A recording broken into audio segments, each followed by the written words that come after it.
Hello and welcome to this week's edition of Anywhere But Here. I'm Tom. I'm Ant. And this is episode 13. Mm-hmm. Yes. Ooh, oh shit, I didn't even put that together. I did. That's why I just went and quickly done a bit of research about 5 minutes ago. Ah, right. Because I realised what episode it was. Sometimes it's a lucky number. Anyway, from the top, Yes. we're going to do, follow us at Twitter. My name is Hey It's Me, Tom. And you almost forgot, didn't Almost. you? I'm Hey, it's Ant. We have an email address, which is abhpod@gmail.com. We have a website, which is abhpod.com. We have a YouTube channel. Oh my God, we've got too much stuff. Which is YouTube. Hi, YouTube, by Yes. the way. Apparently, 75% of people that have filled out our survey that's on our website at abhpod.com. Yeah, please go and actually fill out are the on survey. YouTube. Mm. The YouTube is youtube.com/ABH podcast. Yes. /ABH Yes. podcast, yeah. I'm What sure else did we there's say? Yeah, another the thing. survey, there is a banner.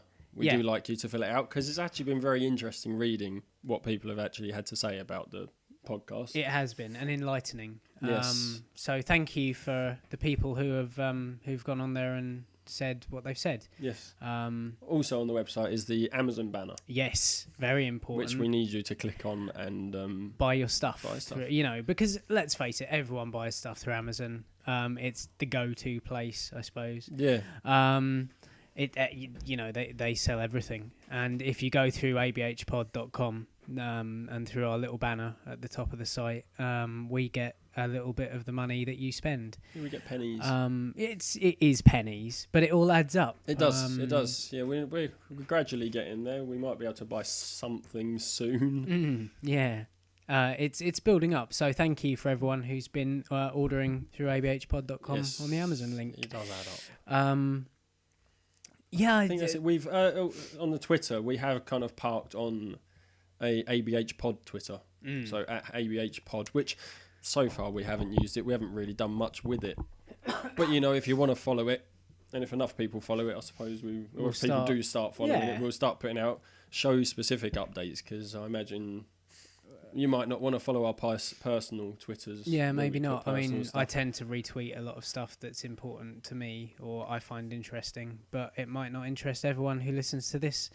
Yeah, so we do have a show Twitter. Yeah, so go and find that. Yeah, it's Uh, ABH Pod.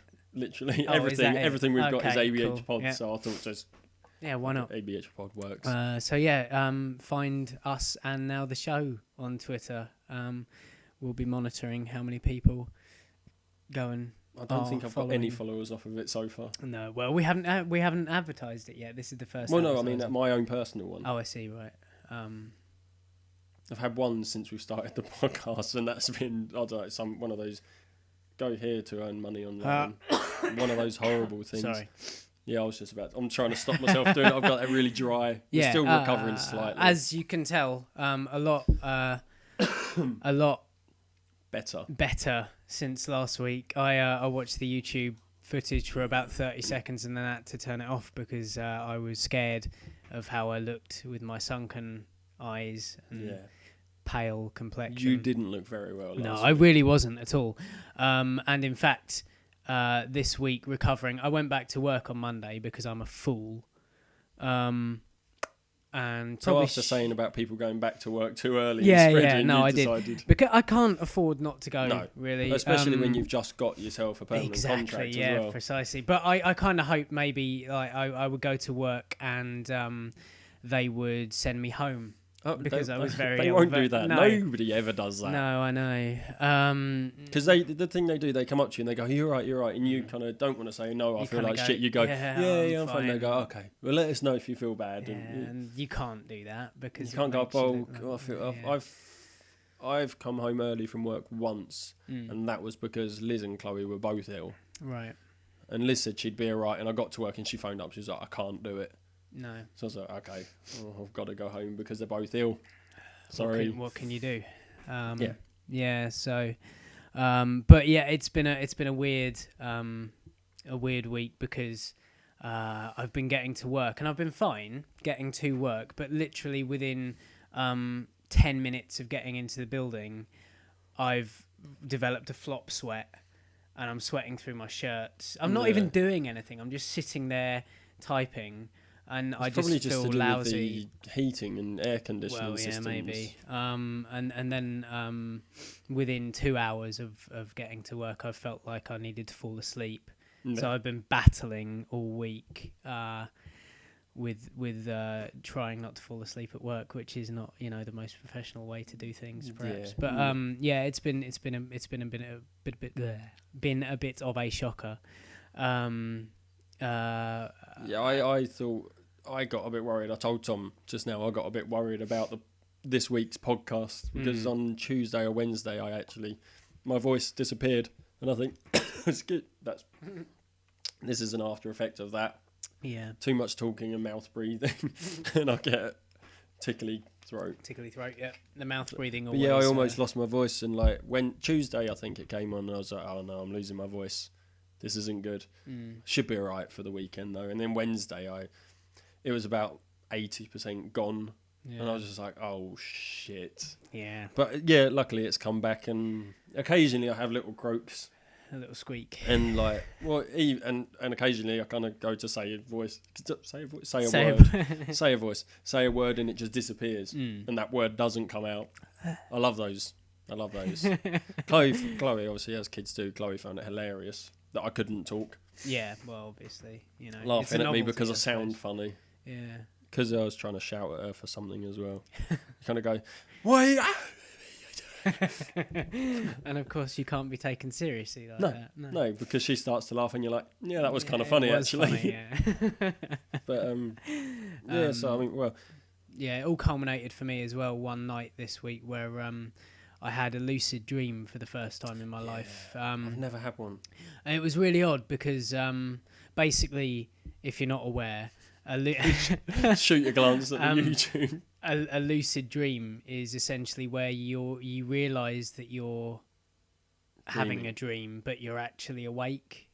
Yeah. Did you get deep enough into it where you could control what was happening in the dream? No, because the thing is, I was conscious, I was awake, right? But I couldn't see the dream because I was. Oh, awake. That's sleep paralysis. That's like. But I was able to move. Oh, okay. Which was the weird thing, but there was like a dialogue going on in my head. Oh, okay. So I don't know whether it was a lucid dream, whether it was just me going insane. Probably hallucination. Yeah, no, I think audio hallucinations. It got really, it got a little bit scary. What was the dream though? I don't know. There was something about casting for a movie. And there were like I think it was something to do with read-throughs of lines or something. It was really like an audition process. Yeah. Or rehearsals or something. They were trying to find, and I don't know whether the person who I was, because I'm not always myself in my dreams. No, well you are, but you're like a cipher. But you are you. But you're you as somebody else. It's that weird thing. Yeah. It's kind of like, no, it didn't look like me, it didn't act like me or sound like me, but it was me. I was that person. Yeah. But I couldn't tell whether I was the director trying to find within this person trying to bring out the character, or whether I was the person who was struggling in the interview. To bring out the character. Oh, that's weird. Yeah, because obviously there were no visual cues. It wasn't like you could hear what was going on and you weren't sure which voice was yours. Yeah, exactly, because they're both mine. They were both your voice, because it was in your head. Yeah, it's like I said, I had that once. I've had the sleep paralysis where I wake up and I can still hear the dream, but I can't move and I can't speak and I can't open my eyes, but I'm awake. I said I didn't panic about it because my mum has a history of sleep paralysis. So when it was happening, like initially I was scared, but when I thought about it, I was like, oh, I know what's going on. Right, I'm not scared. I'm just going to wait till I wake up. But all I really remember from that is like footsteps. Oh, really? Because at first I thought, oh shit, it's ghosts. Like that was my initial thing, and then I thought, oh no, hang on, I'm asleep. I can't move. Yeah. The ghosts haven't paralysed me. There's a bit of sleep paralysis because I could just hear footsteps. Yeah. I couldn't hear anything else going on, and I was just like, oh, this is fucking scary. I've had experience of living in what could be described as a haunted house. Oh, really? And I've had the footsteps thing. Wow, this isn't going anywhere after no, we I go know. this podcast. We're gonna get back to a kind of routine at some point. I might leave that for another maybe ghost themed. We'll show. go supernatural. Yeah. Why not? Well, We'll leave that for another time. Because we're already 10 minutes in and we haven't done the news. Although actually, okay, let's go. We were saying about the 13th. No, we'll go 13th episode later because that could tie into what we were talking about. Yeah, we're going to the number 13 later, I think. Okay, yeah. Yeah, let's go news because we're saying about the bad week we've had. Yeah, and other people have had massively worse weeks. Yeah. But basically, what I wanted to do is get us back onto the tack that we were on before we had all those guests and stuff. Because what was happening. I don't know how many of you have listened to previous episodes before, like, you know, the Ben Copeland interview or Loz or whatever. But the last 2 weeks have been a little bit kind of freeform. Yeah, we've been winging it, haven't we? Yeah, we've been winging it, and I wanted to take it back to how it was before, where we started the show off with all the shout outs and stuff. Shout outs. Yes, that's what we were going to do at the beginning. Sorry, I clipped again. That's all right. And then lead on into the news, and then go into then some stories, which we've already done. I want to put this down, but it's making noise on the table every time I move it. It's fine. Everyone knows that this is DIY, and that we don't have proper condenser mics with the little. We need shock mounts so we can do. put stuff. Whoa! So we can put stuff on a table. Yeah. So yeah, shout outs. We actually got a new review on iTunes. It was actually last week, the 19th of April. No, that's since it's been updated. It was there last week, but we forgot to mention it. It had a different title, but it was another random listener. They called themselves. And the original one was what they did were it saying say? about. I think it was based on the whole freeform. They said, you know, we really. And the reason I thought it might have been Loz was because it said about having music at the beginning and at the end. That's right, yeah. But we're not sure who it is this time. This is someone who's called themselves another random listener, and the original review was that really like the kind of brass tacks. I think they DIY brass. Yeah, something about brass tacks. Brass tacks approach to podcasting. Just us sitting down, chatting. And the fact that maybe a bit of a song at the beginning and the end would make it sound a bit more. Which we have been thinking about. It's been something that we've been thinking about since episode 1. Yeah, I think, but we've not got round to it yet. I'd like to put something just to bookend it. Yeah, that's what I was saying. Just anything. But that's not the. Sorry, I've done it again. That's not what the review is now. That's not what the review is now. The review now, it's called "This Is a Man's World." It's a 4-star review, so thank you, another random listener. That's very nice of you. It says you're a real Yorkie podcast. I don't know what that means. Now, you see, because Yorkie is a chocolate bar here in England, if you're not from England. Oh. And the whole thing with that, the O in the Yorkie has got like a lady sign with a line through it. So it's like the chocolate is not for girls. It's that is their tagline, and they get away with it. Yeah, I know they get away with it. But they have released. They do have a girl Yorkie. It's the same bar. It's just changed packaging, which is a girl's Yorkie. Yeah, it's a pink. So you're a real Yorkie podcast. Love the man skills sections. More tips on how to be a better man would be awesome. Now I've forgotten man skills today. Oh, but shit. I think we've got quite a lot of stuff that we're going to be talking about anyway. Thank you for writing a review and giving us another 4-star one, because that's really helpful. That's raised our average rating to a 4.5, or it's stuck on 4.5. Yeah, which is great as well. You know, it puts us in with the other. Yeah, I think by this point I was expecting us to be downrated quite a bit. I thought we'd be getting 2s and 1s and maybe a 3. Yeah, because we're almost at 3 months now. Yeah. But anyone else out there that hasn't put a rating or a review, or even if you have and you feel like putting something funny or whatever on there, you can review as many times as you want. It doesn't matter. I assume. I don't know. I haven't. And this will probably add for your total for our scavenger hunt that we were thinking about. Yes. That we were talking about Nicely doing done. a couple of weeks ago. See, Nicely done. I'm back on it. He's this a week. pro this week. I'm back on it this week. We've been talking about doing a kind of scavenger hunt thing for a little while. And basically, nice. Sorry, lovely. Right into the and basically, it'll involve you guys posting links to our podcast or our website on other people's websites, or what were the other things? iTunes reviews on iTunes. There's a website called Podcast Pickle.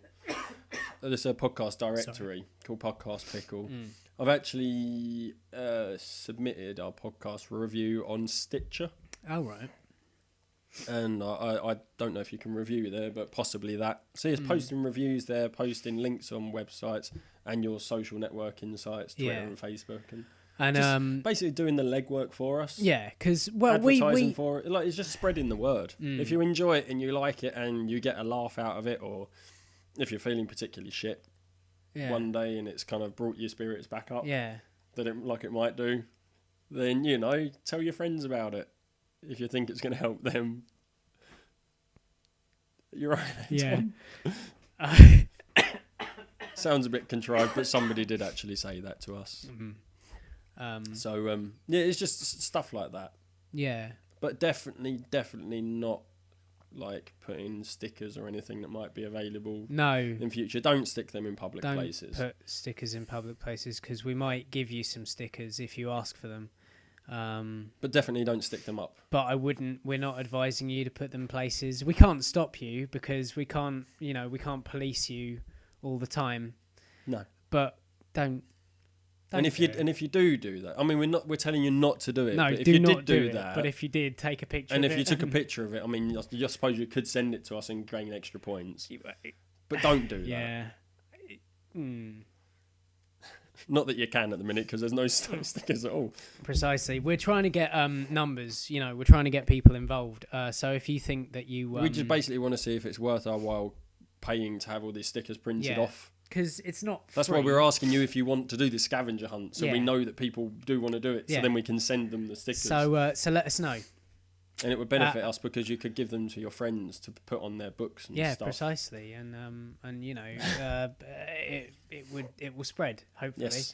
So that's that, I guess. Yeah, let us know if you want to do the scavenger hunt. That whole thing that we just went on there and kind of got ourselves lost in was, let us know if you're interested in the scavenger hunt. Oh, and there is a prize for the people that do get the most points. Yeah, the people who get the most points will get a limited run CD. Yeah, there's not many left. What's that, about 3/4 of the original run? Yeah, maybe. I haven't counted up exactly how many I've got. No, but, it is our old band CD. What episode was it? 3 or 4 or 5? We spoke about it. Yeah, somewhere like that. Don't know. Is the high frequency and a higher power? I think it's 6. 6. I don't know. But yeah, in one of our episodes we spoke about it. Is the band that we were in with Corky. It's a CD called Welcome to Apathyville. It's got 8 tracks on it. Yeah, including a live one, or not including the live one. Yeah, the live one's on there. So it's just a little bit of something for nothing. Well, not something for nothing. Something for, hopefully you enjoy the show so much that you want to help us. Tell your friends. And if you do tell your friends and give us evidence that you told your friends, you can get something from us in return, a little present. Yes, that you might like. Yeah. If wow. Anyway, shush. Stop News. It. That's it, right? Okay. Bam. So we've done all that stuff. All the housekeeping's out the way. We are going to stop recording and go, oh, fuck it. Obviously, let us know if you want to do it by emailing us at abhpod@gmail.com or through commenting or whatever, Twitter and things. Yeah. We've already done all that, so it's fine. That's out the way. Anyway, so yeah, we were saying about 10 minutes ago now, we had shit weeks, but other people had worse weeks. And I suppose the big story of this week was the Boston Marathon bombings. Yeah, that was fucked up. Monday? Yes, the marathon was Monday, yeah. So it's been virtually a week now since it happened. And no one took no one took responsibility for it, which was weird. No, nobody owned up to it. Normally, when there's a big bombing or something, like you'll get Al Qaeda piping up, or you'll get one of the other. The IRA used the to IRA, as well, although the IRA. No, they didn't. They didn't used to go, we did it. No, they used they'd to go, say, we're just about to bomb Yeah, you. yeah, yeah. At least what you can say about the IRA is Tom's Irish ruse. They had a code of ethics. They would tell you in advance about half an hour or so, enough time to get out of the way. They'd say there's a bomb in such and such a pub or such and such building. Yeah, we're gonna set it off at this time, and they'd let you know, and you could get out of the way.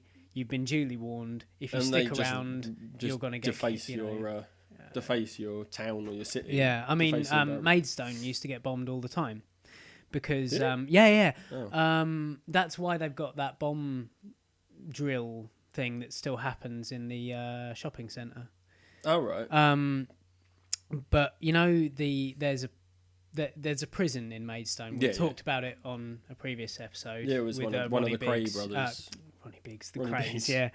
Not quite that high profile. But round the back of the prison is a pub called the Hare and Hounds. Yes. Yeah. Yeah. And across the street from that is a restaurant called the White Rabbit. Yes. Now, the White Rabbit used to be the officers' mess hall for the barracks. Oh, okay. Which That's is out what it was. in thingy, yeah. Tom's So they used to obviously their officers' mess was there, and then when they were off duty, they used to go to the pubs. Yeah. Around the area. Yeah. There's one called the Hare and Hounds. There's one called the Flower Pot, and there used to be another massive one somewhere else in that area. And all of them used to get bombed on a regular basis by the IRA because squaddies used to use them. When was that? 70s. Oh. Yeah, before I was born. I was not aware of that at all. I'd seen my granddad was a big drinker in this town for quite a while, so... yeah. And also we used to know the guy, the couple who ran the Hare and Hounds. They were called Terry and Elsie, and they let it go in the early 2000s, I guess. But they're really... I mean, Terry got evacuated during the war with my nan. Oh, there's a really famous picture from Maidstone Station where they're both in just before they get on the train. Yeah, yeah. Wow. It's quite. That's probably going to be my E thing, I guess. Maybe if I can find that picture. Evacuation? Yeah, I don't know. But yeah. So slightly off topic, but yeah, the IRA used to give you a warning. Yeah, and that's the whole point. Is nobody. No one owned up to the Boston. Yeah, no one. Yeah, stuck their hands up and go. Yeah, we got you, you infidels or whatever they like to say. Yeah. But it turned out a few days later they had their suspects, and they were brothers. Are we going to try and pronounce their names? Brothers from Chechnya, Tamerlan and Jozakar. Joker. Oh, it's the Joker. Sarnev was their last name. They were Chechens, but they've been living on the east coast of the US for like a decade or something. Yeah. And they were both pretty good at school. The older brother Tamerlan, he was a kind of semi-professional boxer or wrestler or something. Yeah, like he excelled at boxing or something. And the younger kid was quite studious and was a straight A student. Yeah. But yeah, it turns out somehow, some way, because we haven't heard from them yet. He's not been. Well, there's one because the older one. Was it the older one was killed? Yeah, he was killed in a shootout somewhere along the line.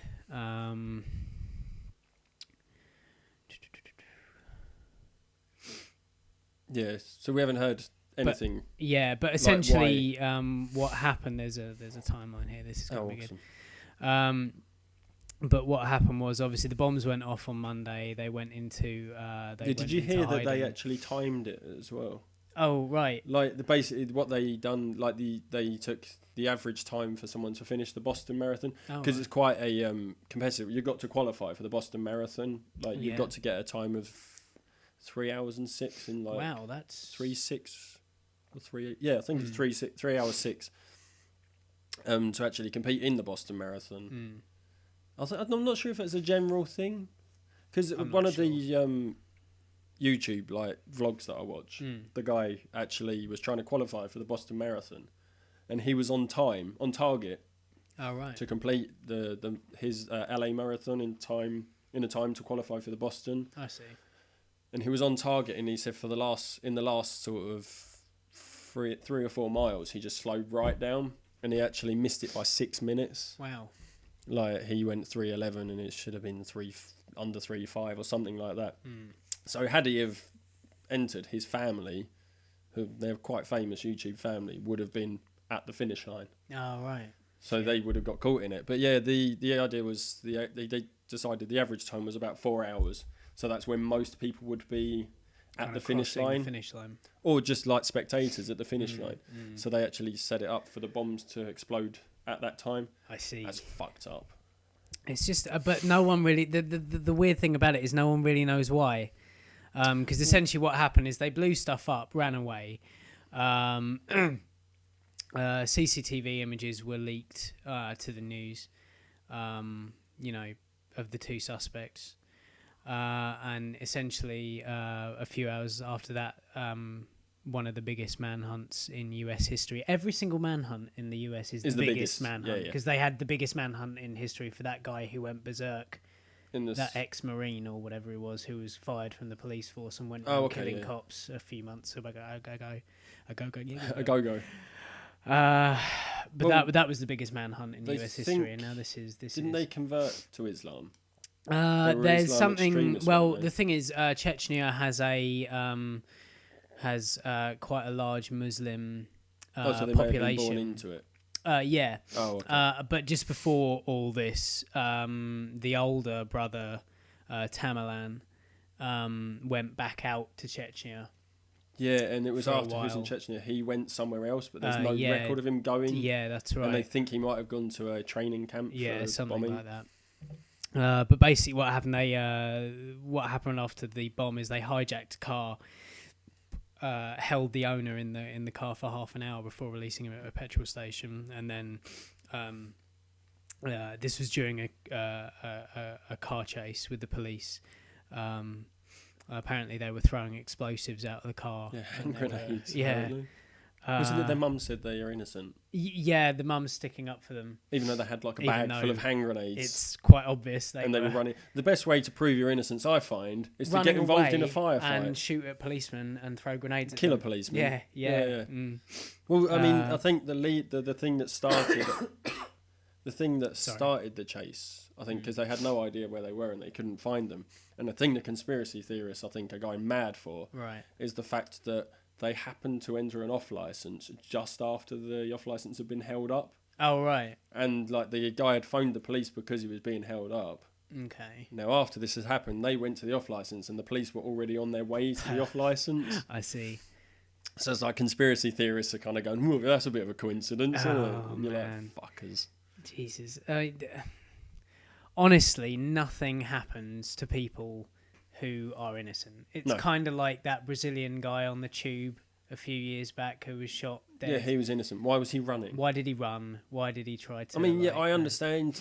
The running away from the police, I understand. Because those guys, they'd had their pictures put out. They might have seen they'd had their pictures put out. They were scared, so they would have run. Now, if it was just running... I might go, well, yeah, it could be a mistaken identity. But they were firing guns and throwing explosives at the police. It's not. The worst thing is, I don't know which brother it was, but in that leaked footage, you actually see him put the bag down behind the 8-year-old boy. Oh, really? Like he put it there on purpose. That's just like, that's fucked up. It's just horrible. You've got to be sick. Yeah. It makes me shiver a little bit. Yeah. But basically, during that first shootout at the petrol station, the older brother was hit and taken into custody. But later, he was pronounced dead. Yeah, like they shot him and they killed him. But the younger brother got away. So what happened then was that was on the Thursday at about somewhere after 10:30, 11 o'clock at night. So then the FBI comes in locks down the town of Watertown, just outside of Boston at 3:00 in the morning. Residents are told to stay indoors. They closed down all the public transport system. Then state police came in, swept house to house. And then it continued for the whole of the next day as well. Like, they just locked down this town because they knew he was there. Yeah. And at 7:00 in the evening on the Friday, gunfire breaks out again. Police converge upon a house in Franklin Street. And what happened was that the resident of that house noticed blood stains near his boat on his driveway. It was just after they called off the lockdown. Yeah, that's right. They called off the lockdown.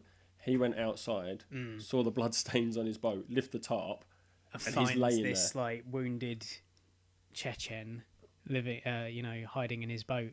So now they went back in, arrested the guy, and now he's in custody, awaiting questioning basically. And he's had his Miranda rights revoked as well. You may not. I did hear about it. It's he's not allowed. He's not allowed counsel. Yeah. Basically. He's a terrorist, isn't he? That's the terrorist law in America. Like, you don't negotiate with a terrorist. If you're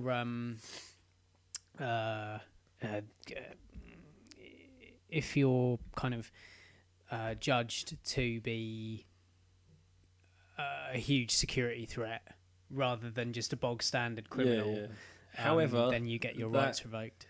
That fuels the conspiracy theorists again, doesn't it? Because it's kind of, he's not allowed to defend himself. So you basically they're going to look at it as though he's been labelled guilty and he's not allowed to defend.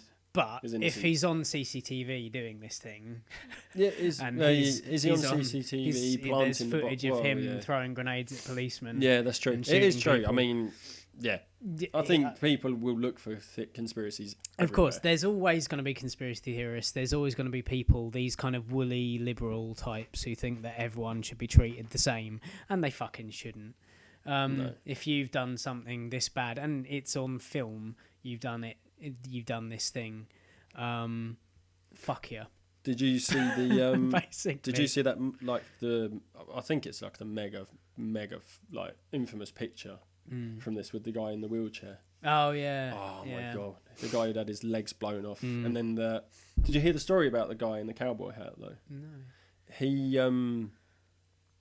He had two sons, and I think one of them was in the army, and I think after he came home he committed suicide. Right. I think he was in the army. Well, anyway, one of the sons committed suicide, and then his second son, the one son was killed, and the second son committed suicide because of the depression from his brother. Okay. And there was this guy, so he was working with charities to deal with this sort of loss. And yeah, kind of like after dealing with all of that, like he basically, when the explosion went off, the guy ran towards the building where the explosion was. Oh, right. And basically he grabbed this guy, chucked him in a wheelchair, and basically grabbed his arteries from his legs and just pinched them closed. He saved this guy's life. Bloody hell. Like, if he'd have not known to grab the arteries, that guy would have just bled out. Bloody so hell. He saved this guy's life. Yeah, the picture is... It's one of those things, it's like horrible, really grim to look at, but it's like so inspiring. Yeah, because it shows that there are people out there who are willing. Not this guy who's dealt with all that depression and that upset in his life. Massive explosion goes off, everyone flees. This guy fucking, like comes the emergency services, just runs, jumps over the fence, and kind of looks for anyone he could help. And it's like mega inspiring. And I think, like a lot of people out there, it's caused me to start running again. Because it's just one of those things you're like, it makes you realise. It seems like a stupid thing. Oh, there's a massive bomb gone off at a running event. I'm going to start running again so I can take part in events. Yeah. Which seems like a really stupid thing, but... Kind of a solidarity thing, I guess, maybe. I just love running. It's given me a reason to go out and do it again. Yeah, I hear the London Marathon was started today under 3-minute silence or something, or a 1-minute silence. I missed the beginning of the fun run. I saw the start of the men's and women... No, start of the women's, the wheelchair, and then I think it was the inaugural race for it's not Paralympics, but it's the I don't want to say disabled, the disability sort of run, not the wheelchair ones obviously, it's like the partially sighted, people with like cerebral palsy and stuff like that, and the amputees and things like that, and it was that run. I saw that, and then we went shopping, and then we came back, and I missed the start of the fun run. But that's the one thing I was going to say is the Mo Farah. Yes. I was just looking up because I wanted to see how he got on, because he only done half the marathon. He done the half because he's getting ready to run in the elites next year. Okay. And apparently, he got up late. Basically, he got up late and he was running for his bus or something. He might have been warming up, but yeah, he shouted to a waiting BBC presenter, Radio 5, gotta go, gotta run. They asked how he was feeling when he was running down the street, and he said, yeah, feeling good. Yeah, I'm late. I woke up late. I'm going to miss the bus, he laughed. So, yeah, Mo Farah was running to catch the bus this morning. I think that's, that just sums up quite funny. Britain, really, British athletes. Even our top flight sports stars don't set their alarms. Yeah, I think tomorrow, or I might stay up till about midnight tonight, and I'm going to enter the ballot for next year. Oh, yeah? Yeah, I did it once before and I didn't get a place, which is good because the way it used to work was you enter in April and you've got a couple of weeks that you can enter by post. Now it's just online. Okay. And once they get 125,000 entries, they close the ballot and then they pick the entrance out of that. Oh, I see. Right. But what it used to be was you would enter and then you'd find out in September if you've got a place. September or October, you'd find out if you've got a place. And between entering before and the September, no training whatsoever. Right. And then you're thinking, it's my first time running. I wasn't really a experienced runner then. I couldn't really run 5 or 10 minutes. And then I was thinking, right, September to April, I've got to train for a fucking marathon for 26 miles, which is you can do it. I think it's doable. You're capable of doing it, but then I'd take out up smoking again, so I'd have to give up smoking, get running again.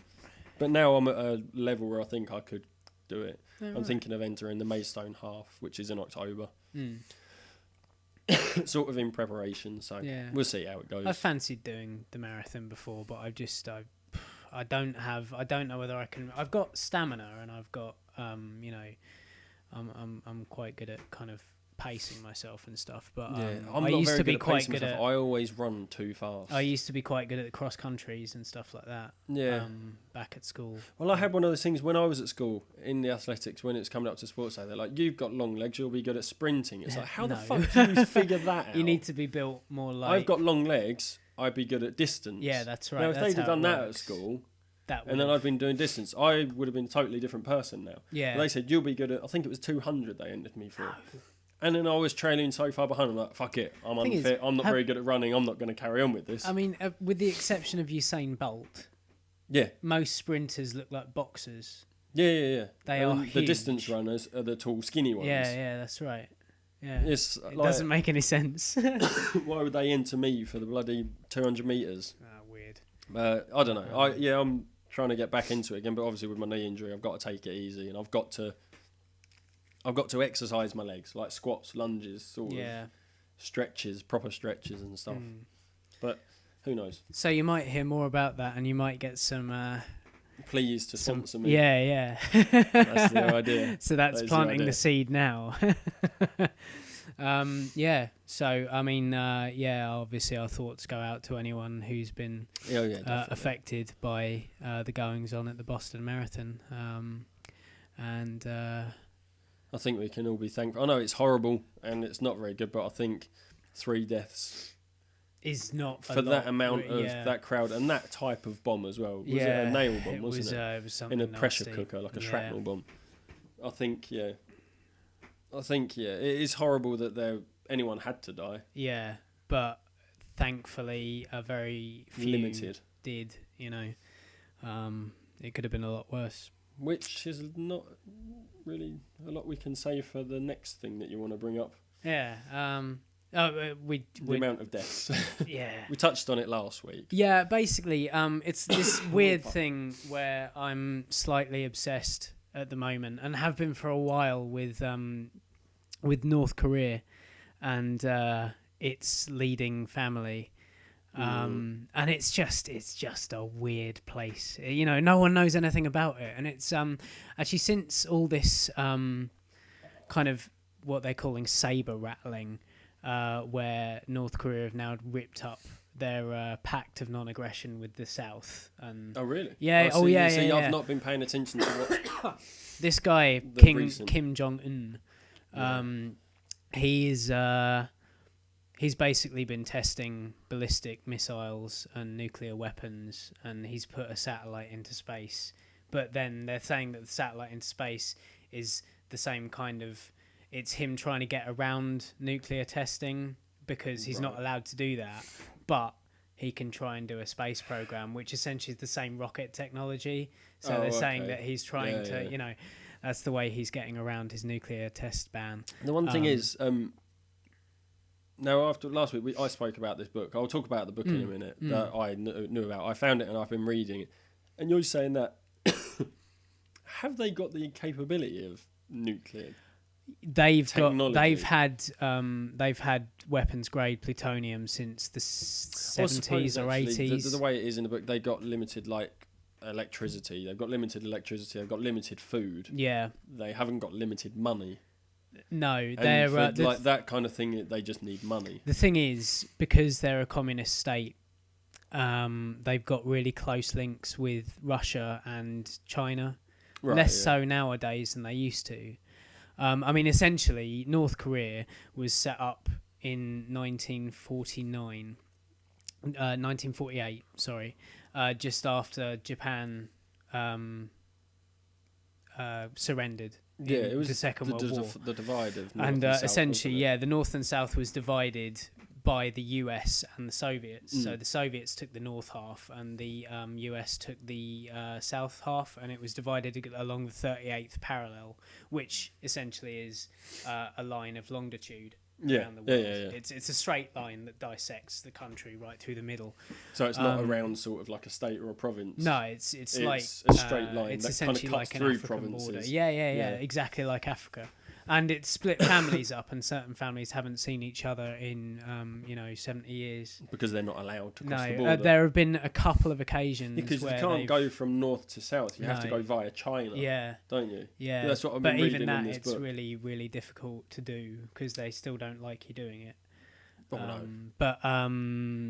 It was set up, and essentially the North was funded by Stalin and Mao Zedong of China. It's the most militarized country in the entire world. It has the fourth largest army in the world after China, the US, and India.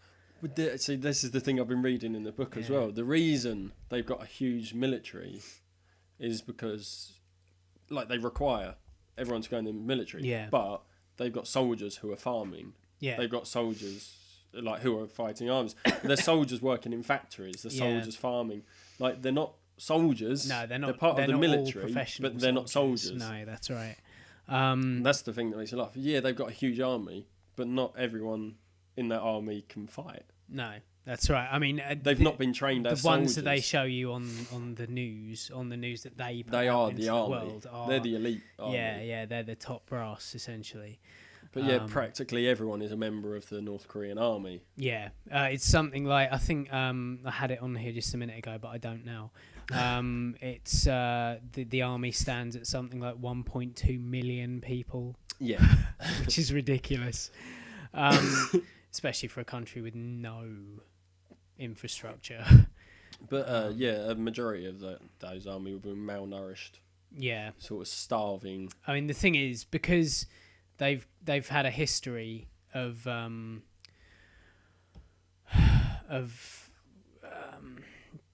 kind of fighting against the sanctions that the UN has put on them.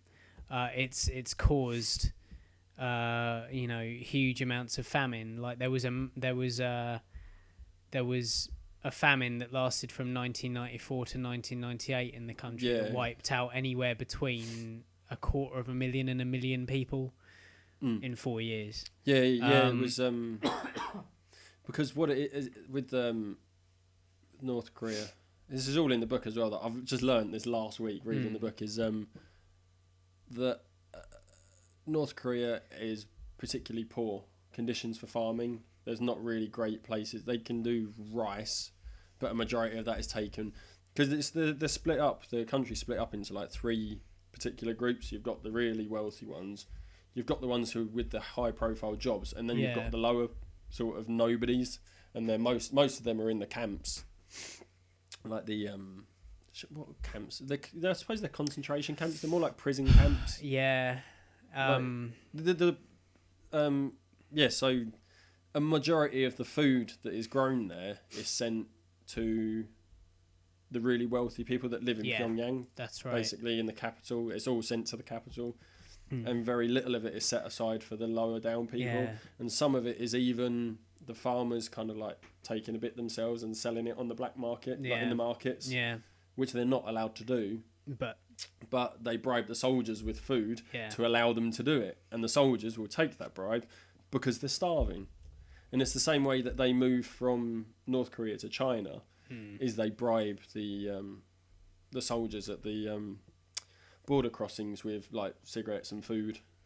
Yeah. And they let them go across, but they only let them go across because what they're supposed to be doing is going across the border to do their day's trade and then coming back like at a certain time. But a majority of them don't. Some of them don't some come of them back. Just escape. Which actually I've got. I'm going to put up on the website. There's a brilliant speech from one of the TED conferences of a woman who managed to escape through China. It's about 12 to 15 minutes long, so it's not worth putting on the podcast. Are awesome as well. They really are, really interesting videos they put up.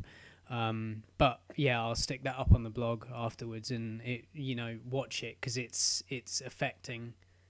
It's really kind of emotional.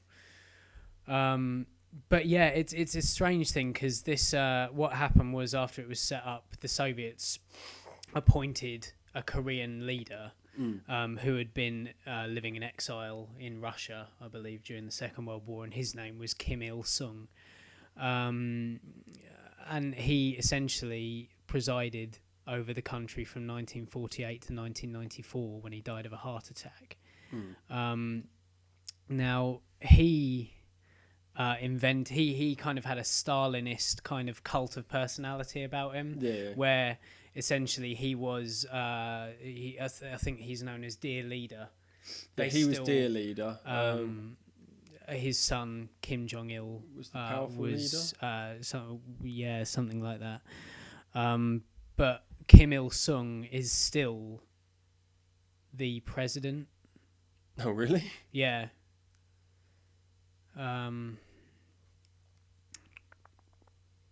Eternal president of the Republic. Oh, okay, yeah. He's forever the president. He can't be deposed. Even though he's dead. Yeah, even though he's still been the dead president for 20 years. Which, is... It's a strange thing, but they, there are 50 statues of him in Pyongyang. Yeah. It's mental because they all revere him as some sort of god or something. He's always going to be around. They don't all though, do they? That's the thing.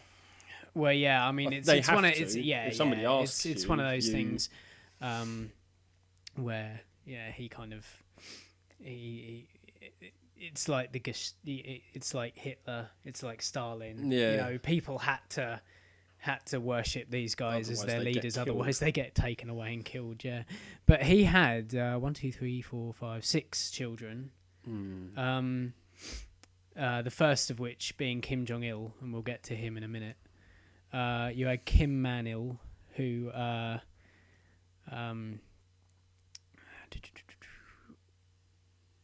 mysteriously drowned in 1948 when he was 4 years old, and also, mysteriously, a year later, his mother, Kim Jong-suk, died while giving birth to a stillborn girl. There's not a lot about him, other than apparently he got on really well with his older brother, Kim Jong-il, and they used to play together and stuff. But yeah, there was a mysterious accident around his death. When they were both playing in a pond. Yeah, I put it down to... wow. Yeah. Careful. There's also... there's a couple of other of the siblings who became advisors and all sorts of things. One of the most interesting ones is Kim Kyung-hui, who is a sister of Kim Jong-il.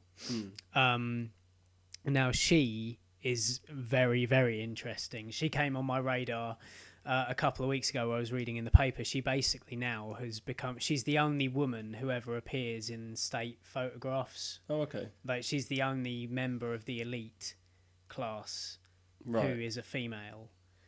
And she's like... she kind of is advising her and her husband, Kim Jong-un's aunt and uncle, essentially. Yeah. They're always right next to him. She's like advising him. She is essentially the puppeteer. Yeah. Now, but weirdly, she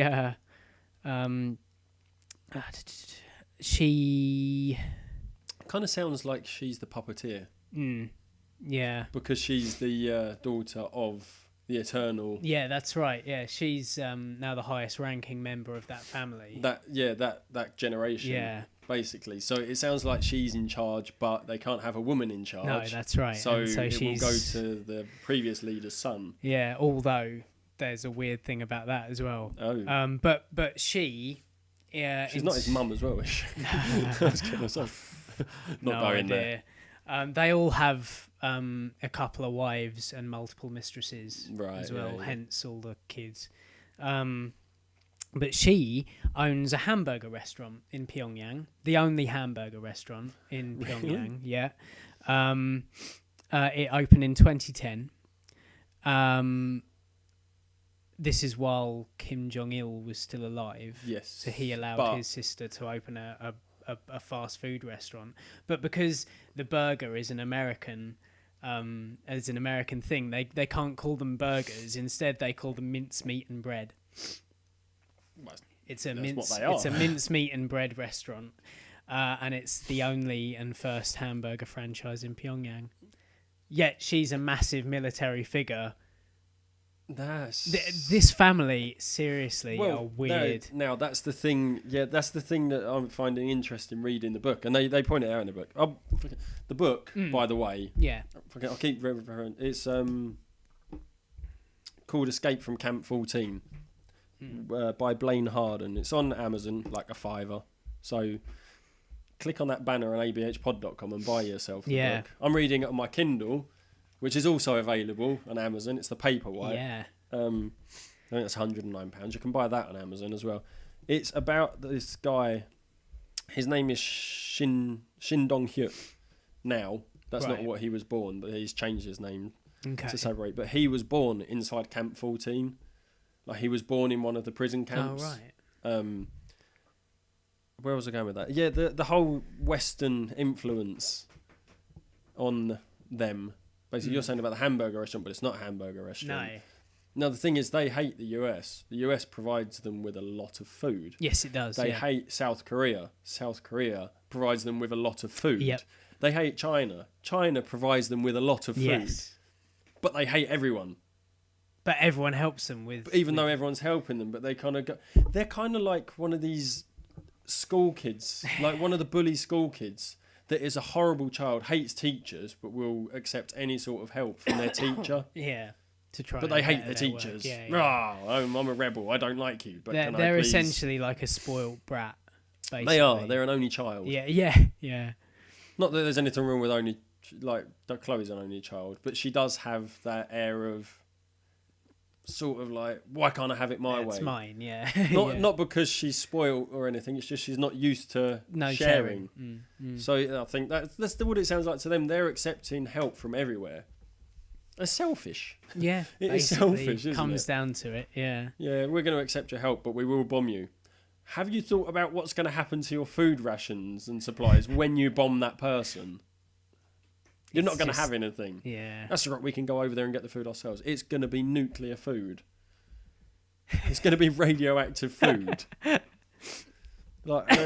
I don't know. They're definitely, yeah.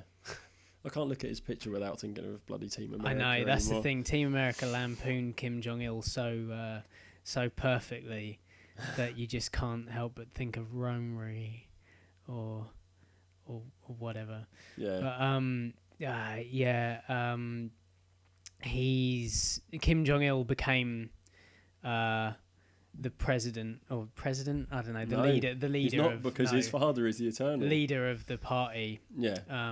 In 1994, after his father died, and he was a very strange man as well. He had a fear of flying and once took a train from Pyongyang all the way up to Moscow.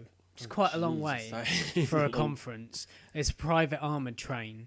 And the Russian emissary who travelled with Kim Jong-il across the country said that he would have live lobsters airlifted to the train every day to eat. Oh my God. It's ridiculous, like the amount of money and power this one family has, and yet it's one of the funniest thing is, even Pyongyang itself has very limited electricity. Oh yeah. Like, they turn it off after a certain time, don't they? Yeah, they're only. I think it's like 8 hours a day or 5 hours a day or something. They have electricity for. It's fucking crazy. Yeah, it's like mental. How can they're worse than even the richest part of that city has it worse than some of the worst countries in the world. It's ridiculous, isn't it?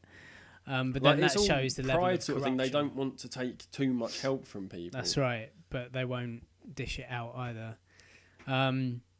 But he was a massive film fan as well. He's reputed to have had a collection of 20,000 tapes and DVDs.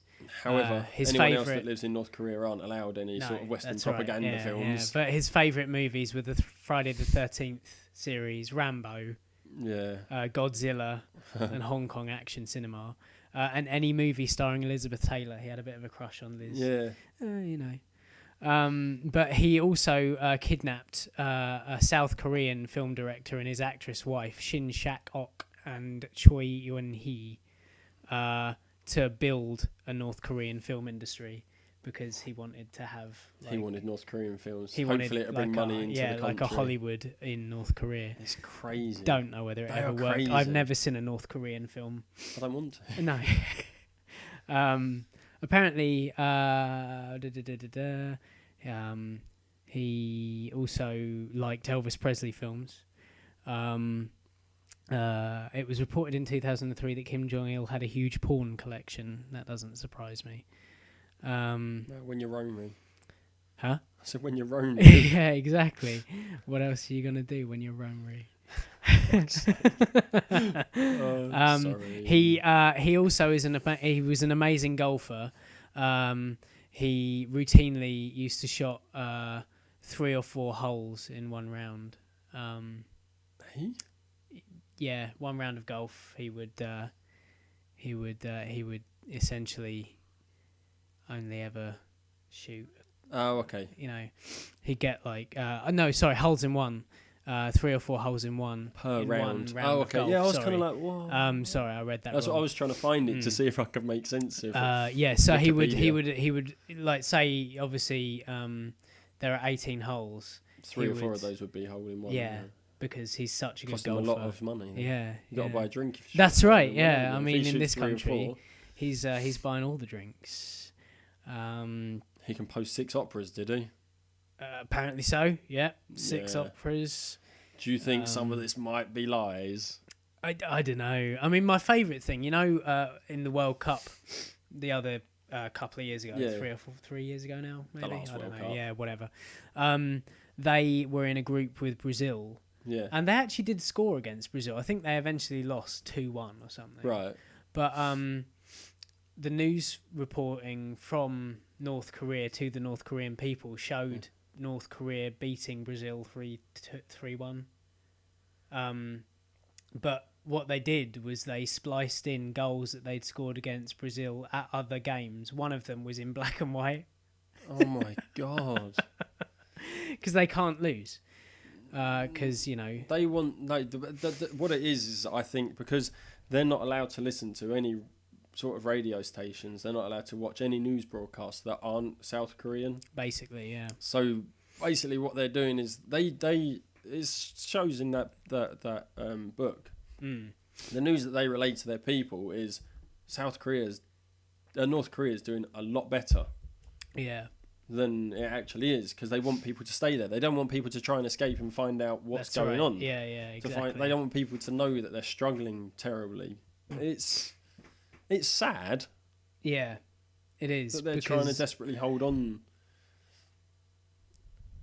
It's definitely a pride thing, I think. I don't know. We're like at an hour. I know. Yeah, I'm trying to wrap it up as quickly as I can. It's just it fascinates me, this whole family, because since reading that book, I do want to read more books on it. Yeah, because I didn't realise. I knew it was I knew it was messed up. Yeah, it's such a weird and paranoid nation run by. Yeah, I knew it was messed up. I didn't realise it was that interesting. Oh yeah, no, it's fascinating.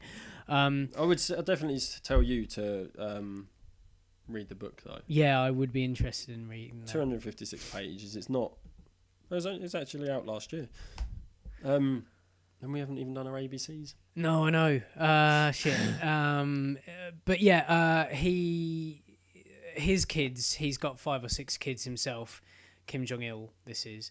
One of them he essentially banished from the country, the Kim Jong-nam, because he was found sneaking into Japan on a false passport trying to visit Disneyland, because he loves Disneyland. He's a bit Michael Jackson-ish, that Kim Jong-nam.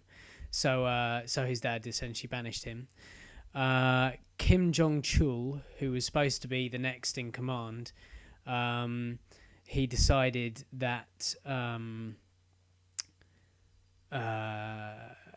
it was originally going to go to Jong-nam, because until he was banished for going to Disneyland. Yeah. Then it was going to go to Jong-chul, but then Kim Jong-il decided that he wasn't going to let this particular son take over because he was too girly.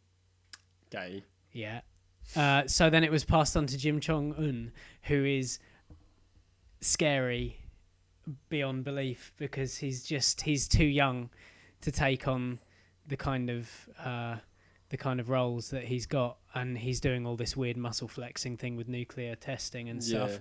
But he was brought in because he was studying in Switzerland. Where was he? Was he in Switzerland? Yeah. He was in a Korean university in Switzerland. Yeah, a couple of them were. But he was brought back like 5 years before the handover. Yeah. So he could basically be trained up by his dad, because they obviously knew he was ill. Yeah. And he was going to die. So they brought him over like 5 years. And like they say, the difference from then and now, like he's changed completely. Yeah. Yeah. I mean, even his facial, he's been reported to have had plastic surgery to make him look like the grandfather. Yeah. Kim Il-sung. Yeah. Which, scary. But he is he's a massive fan of basketball and computer games, and apparently spent hours in his youth doing pencil drawings of Michael Jordan. He was once caught with a bondage pornographic magazine in his school bag. He met Dennis Rodman in February of this year. He had a meeting with Dennis Rodman, flew him out to Pyongyang. Just to meet him. You don't say no though, do you? You don't know. And he's apparently a massive fan of Eric Clapton. But then so's one of his other brothers was spotted at an Eric Clapton gig as well. Really? a few months ago. And he's essentially becoming the kind of bling rap style leader of North Korea. Very reckless by the sound. Yeah, it's terrifying, because if any country is going to start World War III and kill the planet, it's not going to be coming out of Israel. It's not going to be coming out of Pakistan. it's going to come out of a country that doesn't understand this place. What that would mean. Yeah, I mean, one last picture. Do you think they would do it? I don't know. I think it would be a really, really stupid idea because the Chinese are growing fed up of them. The Russians have pretty much wiped their hands of them. They've got no one if they start doing this. China is telling them do not. It'll be... I can just imagine, like, if it was one of those old sort of fucking Dad's Army sort of intro, you know, with all the planes. Yeah. It'll be one missile come out of North Korea and then everyone... just a barrage of nuclear missiles on North Korea. I'd love to do an animation of that. That'd be quite cool. But one last thing on just the ridiculousness of the North Korean peninsula. It's one of my favourite photos. I'm guessing that this is a nighttime picture of the Korean peninsula. That's north. That's the south. That's the north. And this is cities. Yeah. And towns. This is a photo that's taken from a satellite from the air. It shows light pollution. Essentially, it looks like they've got like LED strip lights around the outside of the country. This is essentially that's Pyongyang. the capital city. Yeah. I don't know if you'll be able to see this on the YouTube channel. Might be able to. But yeah, you see that tiny little dot up in the north part there somewhere. Yeah. That's the only part of North Korea with electricity at night. That's crazy. And I like that photo a lot because it says a lot about a country. Yes. It's the only proper communist dictatorship there is left in the world now. I mean, you can talk about Cuba all you like, and China, but they're really not anything like proper communist states anymore. And it's fascinating. But since all this stuff has been going on again, their tourism industry has gone up by 400%. People are going there just to try and find out, and I think I would. Yeah, I would want to go there. You're only allowed in certain areas, Pyongyang, and you're not allowed anywhere without an armed guard. No, but I don't know. I'd like to go just to see. Maybe we'll do a podcast on yeah, that'd be great. They've got lots of people. Like infiltrate, like journalists that go in undercover. Yeah, that's right. There was one recently. The BBC got in shit for sending out students with undercover journalists. Yeah, because they weren't told that how many journalists were going to be. But there's lots of defectors, like ex-soldiers that have kind of defected over the borders, and you've got, you know, there's only been, like this guy in this book. He's the only one who's escaped from Camp 14, which is the worst of all the camps by. Right. I mean, the way they describe it in the book, which I find really interesting, is that when they're saying about it and they say something about Auschwitz, which was around for 4 years. Yeah. Camp 14 has been around for about 50 odd years. Yeah. It's kind of like, obviously Auschwitz was horrible, but like that's happened for the last 50 years in Korea. It's a weird and it's called Camp place. 14. Yeah. However, I think they said there's only like 4 or 5 camps, but that's called Camp 14. I don't understand Is there only 4 or 5? Yeah, exactly. Yeah. But that's Camp 14, and it is the worst of it. Like that guy was. It's one of that camp is one of those specific camps where once you get sent there, you're there. You stay there. Yeah. And like I said, it all started with him. He wanted to leave because he was hungry. Like he's had, I think, cabbage soup. Occasionally they would get rice. Right. And it's just that's all they had every day. That was his meal, his one meal every day. But there was someone that was sent there from the outside, or 2 people. He met one in like a prison where he was being tortured to find out if he knew anything about his mum trying to leave. And he got tortured and he started talking to a bloke about it. And the guy was telling him about food outside of the camp because he had been imprisoned from somewhere else. Right. He was telling him about meat and stuff like that, and he was just kind of like, I want to go. Well, eventually he met somebody else, and he was just kind of like it was the first time he actually decided that he might be able to leave. Yeah, and he wanted to try meat and stuff like that, and that's why he left. That's insane, isn't it? It's fucking mental. Yeah. Like, it is such an interesting book. I was reading it, I'm just kind of like, that is fucked up. Yeah, this is absolutely fucked up. It's one of those things that I just get obsessed with every now and then and just read as much as I can. They've mentioned in there a couple of other books about North Korea, and I've kind of made highlights so I can go back and find them, and then I could read those because I've never been interested in that kind of book, but now I'm reading it like, this is really interesting. Yeah, it's kind like of... I say, it usually takes me say, a 256-page book. I read slowly, and I don't read very often, so it usually takes me a month or a couple of months to read. This I've read like nearly 70% in 5 days. Yeah. 5 or 6 days, and it's just kind of like, I want to read more. Yeah, no, that's good. Yeah, hour and 10. Hour and 10 is enough, isn't it? And we haven't done the ABCs. No. Sorry. It'll have to be next week. Mine was a bit rubbish anyway. It might give me a little. Give you an extra week. Yeah. Well, I've got 2. You can have one of mine. So no ABCs this week. I should be working on a theme. Yeah, we'll talk about it after. Yeah, because I didn't talk about it last week. Yeah, maybe. I don't have an instrument with me. But yeah. Yes, you do, Tom. Your voice is an instrument. This is very true.